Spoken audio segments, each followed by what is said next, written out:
नमस्कार दोस्तों, मैं प्रभाकर सिंह स्वागत करता हूं आपका मेरे YouTube चैनल इकोनॉमिक पाठशाला में। और मैं आ गया हूं आपकी मैक्रो इकोनॉमिक्स बुक में से एक और चैप्टर का इजी एक्सप्लेनेशन लेकर, जिसका नाम है foreign exchange and foreign exchange rate, विदेशी विनिमय और विदेशी विनिमय की दर। ये क्या होता है, क्यों किसी भी देश को इसकी ज़रूरत पड़ती है या किसी भी देश की सरकार को इसकी ज़रूरत पड़ती है, ये हम समझेंगे इस चैप्टर में। और इस चैप्टर को भी मैं पार्ट्स में ही कवर करूंगा, क्योंकि अगर मैं एक पार्ट बनाने जाता हूं, एक पार्ट में सारे टॉपिक्स कवर करने जाता हूं, तो वो बहुत ही लंबा हो जाता है और मैक्सिमम बच्चों को वो थोड़ा सा पकाने वाला लगने लगता है। तो इस चैप्टर को भी हम पार्ट्स में कवर करेंगे। फर्स्ट पार्ट होगा इसका इंट्रोडक्शन का, कि फॉरेन एक्सचेंज होता क्या है, फॉरेन एक्सचेंज रेट क्या होता है और क्यों इसकी ज़रूरत पड़ती है। और अगले कुछ पार्ट्स में हम कवर करेंगे कि डिटरमाइन कैसे होता है, निर्धारित कैसे होता है, किसी भी देश की सरकार कैसे निर्धारित करेगी, किन किन शक्तियों पर निर्धारित करती है कि किस रेट पर एक्सचेंज होना चाहिए। ठीक है, तो ये सारी चीज़ें हम इस चैप्टर में कवर करेंगे। अच्छा, एक और बात है कि ये वाला चैप्टर जो है इकोनॉमिक्स जगत का, अर्थशास्त्र जगत का जितना इंपॉर्टेंट चैप्टर का एक समूह है ना, उस समूह का ये वाला चैप्टर भी हिस्सा है। तो मैं आपसे रिक्वेस्ट करूंगा, मैं विनती करूंगा कि इस वीडियो को आप ध्यान से देखें, इस चैप्टर को आप ध्यान से समझें, क्योंकि इस तरह की पूरी संभावनाएं रहती हैं हर बार कि इस चैप्टर में से कुछ भारी नंबर के प्रश्न पूछे जाएं। तो ध्यान से समझना इसको, और मैं भी ध्यान से समझाने की पूरी कोशिश करूंगा आपको, है ना। तो शुरू करते हैं फिर इकोनॉमिक पाठशाला।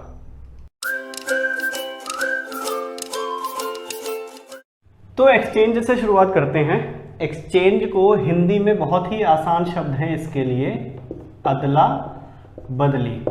अपना कोई भी सामान किसी को देकर उससे उसका सामान ले लेना, ये क्या कहलाता है, एक्सचेंज। और अर्थशास्त्र की, इकोनॉमिक्स की भाषा में इसको कहते हैं हिंदी में विनिमय।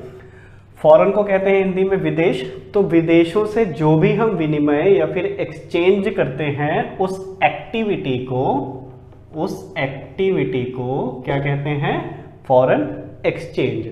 अब फॉरेन से हम एक्सचेंज करेंगे क्या क्या, तो मनुष्य जो है, आदमी जो है, वो अपनी ज़रूरत की सभी चीज़ें खुद उत्पन्न नहीं कर सकता, उत्पादित या प्रोडक्शन उनका नहीं कर सकता। उसको मैक्सिमम चीज़ों के लिए दूसरों पर डिपेंडेंट रहना पड़ता है ना। जैसे हम ही हैं, हम क्या अपने गेहूं चावल जितनी भी चीज़ें हम खाते हैं, हम खुद उगाते हैं क्या, नहीं उगाते। हम दुकान से जाकर उसको ले लेते हैं। ये क्या है, एक तरह की अपनी ज़रूरत की चीज़ों के लिए दूसरों पर निर्भरता है, डिपेंडेंसी है। तो अपनी डिपेंडेंसी को दूर करने के लिए हम दूसरों से क्या करते हैं, चीज़ों का एक्सचेंज करते हैं। अब मनुष्य के जैसे या फिर आदमी, पर्सन के जैसे देश भी है, कंट्री को भी अपनी सभी ज़रूरतों के लिए दूसरे देशों पर निर्भर रहना पड़ता है। अब इसका सबसे अच्छा उदाहरण जो है वो जैसे अरब कंट्रीज़ हैं। अरब कंट्रीज़ बोले तो जहाँ पर रेत ज़्यादा है, दुबई हो गया, सऊदी अरब हो गया, इस तरह के कंट्रीज़, यहाँ पर पेट्रोल बहुत ज़्यादा है ना। लेकिन एग्रीकल्चर के नाम पर कुछ भी नहीं है, एग्रीकल्चर ज़ीरो है, क्योंकि रेत है वहाँ पर, एग्रीकल्चर हो नहीं सकता। अब इंडिया में पेट्रोल क्या है, पेट्रोल ज़ीरो है और एग्रीकल्चर लेकिन है। तो अरब कंट्रीज़ को एग्रीकल्चर गुड्स के लिए इंडिया पर डिपेंडेंट रहना पड़ता है, और ऐसे ही इंडिया को पेट्रोल के लिए अरब कंट्रीज़ पर डिपेंडेंट रहना पड़ता है। तो ये आपस में क्या करती हैं, एक्सचेंज करती हैं कि तू मुझे पेट्रोल दे दे, मैं तुझे खाने की चीज़ें दे दूंगा, है ना। तो ये क्या है, एक तरह का विदेशी विनिमय है। अलग अलग देशों से अलग अलग चीज़ों का विनिमय हम करते हैं। कहीं से चीनी मंगाते हैं, कहीं से खाने की चीज़ें मंगाते हैं, कहीं से टेक्नोलॉजी मंगाते हैं, हथियार मंगाते हैं। तो अलग अलग देशों से अलग अलग चीज़ों का विनिमय होता है। तो विदेशों से हम जिस भी चीज़ का विनिमय करते हैं उसको क्या कहते हैं, उस एक्टिविटी को फॉरेन एक्सचेंज। अब जब हम भी या फिर कोई भी देश जब भी विदेशों से सामान खरीदने जाएगा, मान लेते हैं वीट की ज़रूरत पड़ी भारत को वीट की ज़रूरत पड़ी और यूएसए को वीट बेचना है, तो भारत गया, इंडिया लिख देता हूँ यहाँ पर, इंडिया यूएसए, तो इंडिया गया यूएसए के पास गेहूँ खरीदने के लिए।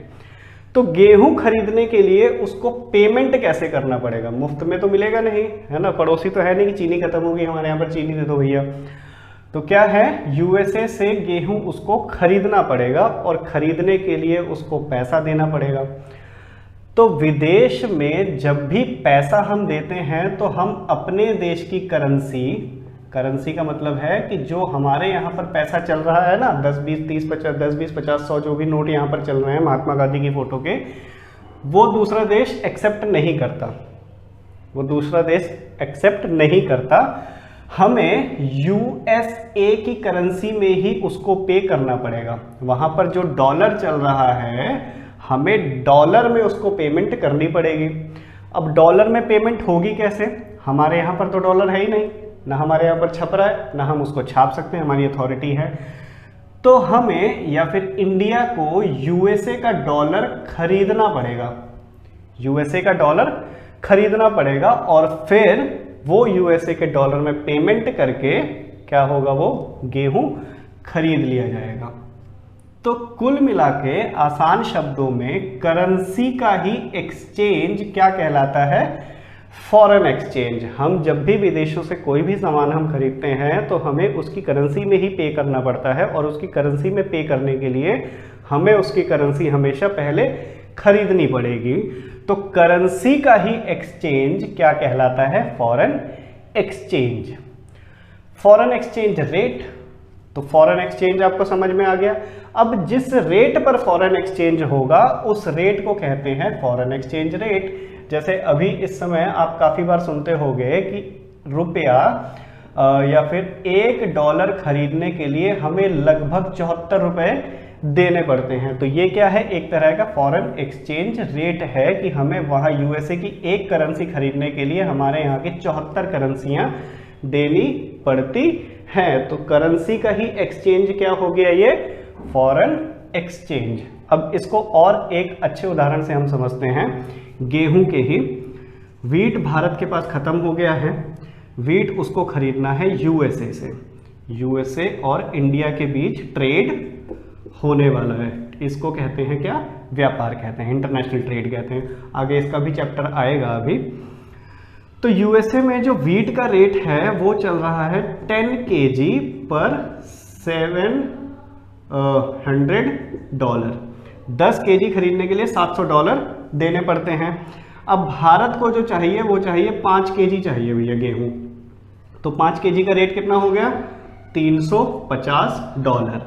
अब भारत को पहले ये $350 यूएसए से खरीदने पड़ेंगे, भारत को $350 ये यूएसए से खरीदने पड़ेंगे। तो ये मान लिया जाता है कि यूएसए से जो हमारा एक्सचेंज रेट सिस्टम चलता है, ये एक्सचेंज रेट डिसाइड कैसे होता है ये अभी आगे चर्चा इसकी बाकी है, नेक्स्ट वीडियोस में इसकी चर्चा की जाएगी। अभी हम ये मान लेते हैं कि यूएसए के साथ जो हमारा ट्रेड चल रहा है, ये एक्सचेंज रेट चल रहा है, वो है $49 रुपए। यानी कि $1 खरीदने के लिए हमें लगभग 49 रुपए अपने देने पड़ते हैं। तो क्या होगा? $350 हमको खरीदने हैं, तो हम क्या देंगे उसको? 350 × 49 = 17,150 रुपए लगभग उसको देंगे और 5 kg गेहूं खरीद लिया जाएगा। इस तरह से इंटरनेशनल ट्रेड काम करता है, फॉरेन एक्सचेंज काम करता है। ये हो गया क्या? फॉरेन एक्सचेंज रेट, कि किस रेट पर हमारा एक्सचेंज होगा। ये सभी देशों के साथ अलग अलग होता है। एक देश का ऐसा नहीं कि यूएसए के साथ जो चल रहा है वही ऑस्ट्रेलिया के साथ भी चलेगा, पाकिस्तान के साथ भी चलेगा, नहीं। ये रेट्स कैसे डिसाइड होते हैं ये आगे हम सीखेंगे, पर और देशों के साथ या अलग अलग देशों के साथ रेट भी अलग अलग होता है। तो ये हो गया फॉरेन एक्सचेंज। आसान शब्दों में करेंसी का ही एक्सचेंज क्या हो गया? Foreign exchange. और करेंसी का एक्सचेंज क्यों? क्योंकि हमें पेमेंट उसकी करेंसी में ही करनी पड़ती है। तो जिस रेट पर एक्सचेंज होगा वो रेट हो गया फॉरेन एक्सचेंज रेट। भारत में क्या, या फिर किसी भी देश में जो फॉरेन करेंसी को मैनेज करता है वो होता है सेंट्रल बैंक। बैंकिंग वाले चैप्टर में हमने बहुत अच्छे से समझ लिया है कि सेंट्रल बैंक क्या है। तो भारत का जो सेंट्रल बैंक है वो कौन है? RBI reserve bank of India हमारे देश में फॉरेन करेंसीज को और फॉरेन एक्सचेंज रेट को मैनेज करता है। कितना रेट होना चाहिए मार्केट का हिसाब से या फिर किसी भी हिसाब से कितना रेट होना चाहिए ये डिसाइड करता है RBI, और ये किस मेथड से डिसाइड करेगा ये आगे हम समझेंगे। तो ये हो गया पॉइंट। अब हम देखते हैं डिमांड क्यों की जाती है किसी भी फॉरेन करेंसी की। डिमांड करने का मतलब है कि किसी भी देश को, नॉट ओनली इंडिया, किसी भी देश को फॉरेन करेंसी की, विदेशी मुद्रा की जरूरत क्यों पड़ती है, क्यों वो डिमांड करते हैं। तो रीपेमेंट ऑफ इंटरनेशनल लोन्स, मान लेते हैं कि किसी देश ने कोई भी इंटरनेशनल लोन ले रखा है, लगभग सभी देशों को लोन्स की ज़रूरत पड़ती है। जैसे आम आदमी को कभी कभी ऐसा होता है कि हमारे खर्चे ज़्यादा रहते हैं और हमारे इनकम बहुत ही कम रहती है, तो क्या करते हैं उस स्थिति में हम हमेशा लोन्स लेते हैं बैंक से या फिर अन्य ऑथराइज्ड जितनी भी कंपनीज हैं उनसे ले लेते हैं, किसी से भी उधारी ले सकते हैं। तो इंटरनेशनल लोन ऐसे ही देश भी लोन लेता है जब उसके खर्चे ज़्यादा हो जाते हैं और इनकम कम रहती है। तो इंटरनेशनल लोन की रीपेमेंट के लिए क्या विदेशी करेंसी की ज़रूरत पड़ती है। तो जिस भी देश से लोन लिया गया है उस देश में पेमेंट करने के लिए हमें क्या फॉरेन करेंसी की ज़रूरत पड़ेगी। यहाँ पर जो ये डिमांड है ये किसी एक देश के पर्टिकुलर में नहीं है, सभी देशों की फॉरेन करेंसी की बात हो रही है। इसमें ऑस्ट्रेलिया भी इंक्लूड है, इसमें न्यूजीलैंड भी इंक्लूड है, इसमें पाकिस्तान भी इंक्लूड है। सभी देशों की फॉरेन करेंसी की बात हो रही है कि हम लगभग फॉरेन करेंसीज की डिमांड करते क्यों हैं। तो इंटरनेशनल लोन की रीपेमेंट के लिए हमें ज़रूरत पड़ती है फॉरेन करेंसी की। Investment in rest of the world, ROW का मतलब है रेस्ट ऑफ द वर्ल्ड, यानी कि हमारे देश को छोड़कर शेष विश्व में जब भी निवेश हमें करना होगा तो हमें क्या फॉरेन करेंसी की जरूरत पड़ेगी। मान लेते हैं हमें बांग्लादेश में निवेश करना है, श्रीलंका में निवेश करना है, अपनी कोई फैक्ट्री खोलनी है, तो क्या होगा वहाँ की करेंसी में ही तो पेमेंट करेंगे हम, तो उनकी करेंसी हमें पहले खरीदनी पड़ेगी। तो हमें उनकी करेंसी की क्या होगी, नीड होगी, और तभी हम उसकी डिमांड करेंगे। तो डिमांड का सीधा सीधा मतलब है कि फॉरेन करेंसी की नीड किसी देश को क्यों होती है। तो इन्वेस्टमेंट करने के लिए ज़रूरत पड़ेगी, हमें इंपोर्ट्स करने के लिए ज़रूरत पड़ेगी। जब भी हम वहाँ से कुछ ना कुछ खरीदेंगे, इंपोर्ट करेंगे कोई सामान, तो हमें फॉरेन करेंसी की ज़रूरत पड़ेगी क्योंकि पेमेंट हमें उसकी करेंसी में ही करनी है। डायरेक्ट परचेज, डायरेक्ट परचेज का मतलब है कि हम सीधे तौर पर या फिर कोई भी व्यक्ति, ये तो हो गया सरकार इंपोर्ट करती है, ये हो गया कोई भी व्यक्ति चला गया वहाँ से कोई भी सामान खरीदना चाहता है, तो ये डायरेक्ट परचेज अगर कुछ करना है तो हमें फॉरेन करेंसी की ज़रूरत पड़ती है और हम उसकी डिमांड करते हैं। अच्छा, डिमांड करेंगे कैसे, तो जिस भी देश की करेंसी की हमें ज़रूरत है उस देश से जाकर कहा जाएगा कि हमें आपकी इतनी करेंसीज चाहिए, लगभग किस रेट पर दोगे ये बता दो, और आपसी बातचीत के बाद वो रेट तय कर लिया जाता है। तो डायरेक्ट परचेज के लिए हमें ज़रूरत पड़ती है। ग्रांट्स एंड डोनेशंस, अगर हमें किसी को अनुदान देना है, कोई गिफ्ट देना है किसी भी तरह का, तो हमें फॉरेन करेंसी की ज़रूरत पड़ेगी। जैसे कई बार आप सुनते होंगे कि उस देश में कुछ आपदा आ गई, तो आपदा में कई सारे लोग मदद करने के लिए पहुंचते हैं कई देश, तो उस देश में क्या करते हैं फिर फॉरेन करेंसी में ही पेमेंट करते हैं उसको, तो हमें डिमांड उसकी करनी पड़ती है। तो ग्रांट्स एंड डोनेशंस के लिए हमें फॉरेन करेंसीज की ज़रूरत पड़ती है। Payment of income, payment of income होता है कि विदेशों से मान लेते हैं हमने कोई भी सेवा ले रखी है, कोई डॉक्टर आया यहाँ पर इलाज करने के लिए या फिर कोई व्यक्ति जो यहाँ पर काम कर रहा है, तो हमें पेमेंट उसकी करेंसी में ही करनी पड़ती है। तो उस करेंसी में पेमेंट करने के लिए हम उस करेंसी की डिमांड करते हैं। स्पेक्यूलेटिव ट्रेडिंग, स्पेक्यूलेटिव ट्रेडिंग आपको अच्छे से समझ में आएगा जब हम बात करेंगे कि रेट कैसे डिसाइड होता है। पर आजकल आप रोज़ सुनते होंगे न्यूज़ चैनल में कि रुपया ज़्यादा हो गया, रुपया कम हो गया, रुपया बढ़ गया, रुपया गिर गया। तो फॉरेन एक्सचेंज रेट रोज़ के रोज़ चेंज होता रहता है। आज जैसे 70, अगर मैं ये कह रहा हूँ कि 74 आज का रेट है, तो कल ये कम भी हो सकता है, ये ज़्यादा भी हो सकता है। तो उसके हिसाब से स्पेक्यूलेटिव ट्रेडिंग चलती रहती है। हिंदी में इसको कहते हैं सट्टा बाज़ार। ठीक है, सट्टा बाज़ार की अनुमान लगाया जाता है कल क्या ज़्यादा होगा, कल आज क्या कम होगा, उसके हिसाब से डिमांड में चेंजेस होते रहते हैं फ़ायदा देखकर। अगर ये मान लिया जाए कि कल ट्रेडिंग जो है आज 74 पर हो रही है, कल 75 पे होगी, तो मैं आज सारा का सारा सामान खरीद लूँगा। अगर ये मान लिया जाए कि कल 72 हो जाएगा तो मैं कल खरीदूंगा, भाई आज ज़्यादा पैसे क्यों दूँ। तो सट्टा बाज़ार के लिए भी फॉरेन करेंसीज़ की ज़रूरत पड़ती है हमें। तो ये हो गए कंपोनेंट्स ऑफ डिमांड। इंपॉर्टेंट है, कई बार पेपर में आ जाता है कि डिमांड क्यों करनी पड़ती है, या फिर why any country needs foreign currencies. तो हमें ये 3-4 पॉइंट इसमें लिखने पड़ेंगे। अब ऐसे ही डिमांड के साथ साथ हम सप्लायर भी हैं, डिमांडर तो हैं हम दूसरी फॉरेन करेंसी के, ऐसे ही कुछ दूसरे देश हमारी करेंसी के डिमांडर होंगे। हमने जैसे दूसरों से कोई सामान मंगाया है, ऐसे हमने दूसरों को कुछ सामान दिया भी तो होगा, तो हम सप्लायर भी हैं अपनी करेंसी के, वो आकर अब हमसे सामान खरीदेंगे। तो हम सप्लाई कब कब करते हैं फॉरेन करेंसी की, तो जब भी एक्सपोर्ट करेंगे। ये तो हो गया import.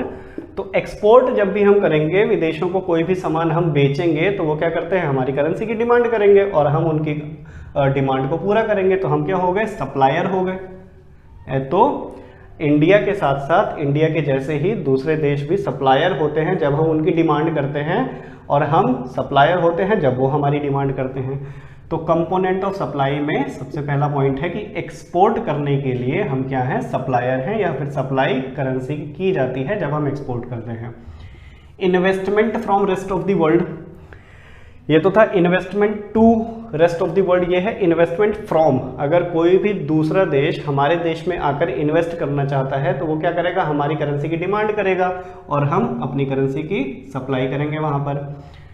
Direct purchase from rest of the world, जैसे हम या फिर कोई भी व्यक्ति हमारे देश का विदेश में गया, यूएस में चला गया, ऑस्ट्रेलिया में चला गया, तो वहां पर जाकर सामान खरीद रहा है। सामान खरीदने के लिए फॉरेन करेंसी उसको पहले खरीदनी पड़ेगी। ऐसे ही जब विदेशी हमारे देश में घूमने आते हैं तो यहाँ की करेंसी पहले वो खरीदते हैं और उसके बाद ही तो पेमेंट करते हैं, नहीं तो अंग्रेज़ों के पास पैसा कहाँ से आएगा। 100 के नोट, 1000 2,000 रुपये के नोट जो लेकर वो घूमते हैं, वो पैसा आता कहाँ से है, वो हमारे देश की करेंसी पहले खरीदते हैं। तो direct purchase from rest of the world के लिए जब भी डिमांड की जाती है तो हम क्या होते हैं, उसके सप्लायर हो जाते हैं। ग्रांट्स एंड डोनेशंस के लिए अगर कोई भी देश हमें ग्रांट्स, अनुदान या फिर गिफ्ट देना चाहता है किसी भी तरह का, तो हमारे देश की करेंसी की डिमांड करता है और हम उसकी सप्लाई करते हैं।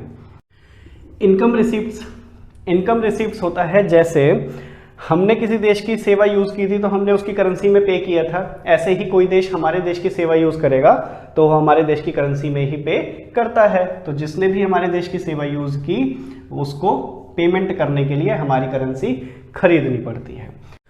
तो ये 3-4 पॉइंट लिखने पड़ेंगे जब क्वेश्चन पेपर में क्वेश्चन आएगा कि कब कब हम डिमांड करते हैं या कब क्यों किसी कंट्री को ज़रूरत पड़ती है, why any country needs foreign currency. तो आपको ये 3-4 पॉइंट लिखने पड़ेंगे। और कब कब सप्लायर होते हैं तो ये 3-4 पॉइंट आपको लिखने पड़ेंगे, ज़रूरी हैं, अच्छे से याद कर लेना। तो ये आपको समझ में आ गया फॉरेन एक्सचेंज और फॉरेन एक्सचेंज रेट क्या होता है। कुल मिला के करेंसी का ही एक्सचेंज करना क्या है, फॉरेन एक्सचेंज है, और जिस रेट पर हम करेंसी का एक्सचेंज करते हैं वो है फॉरेन एक्सचेंज रेट। तो ये हो गया पार्ट 1। अब पार्ट 2 में हम कवर करेंगे कि हाउ FER या फिर foreign exchange rate is decided, decide कैसे होता है। तो डिसाइड करने के लिए 3 कंपोनेंट हैं। एक होता है फिक्स्ड, इसको कहते हैं हिंदी में स्थिर विनिमय दर, फिक्स्ड एक्सचेंज रेट। एक होता है फ्लेक्सिबल, फ्लेक्सिबल या फिर वेरिएबल भी कहते हैं इसको, परिवर्ती। ये कैसे डिसाइड होता है, ठीक है। और नेक्स्ट एक है गवर्नमेंट या फिर सरकार। तो ये 3 पॉइंट हमको समझने हैं कि इन 3 पॉइंट्स में फॉरेन एक्सचेंज रेट डिसाइड कैसे होता है। या फिर आज जो हमें समझ में आता है कि 74 रुपये देकर $1 खरीदना पड़ गया, अगले दिन 75 रुपये समझ में आ रहा है, तो किस हिसाब से ये रेट डिसाइड होता है, ये सारे पॉइंट हम कवर करेंगे नेक्स्ट कुछ पार्ट्स में। तो मिलेंगे नेक्स्ट वीडियो में, तब तक ध्यान रखिए अपना। चैनल यदि आपने सब्सक्राइब नहीं किया है तो कर दीजिए। धन्यवाद।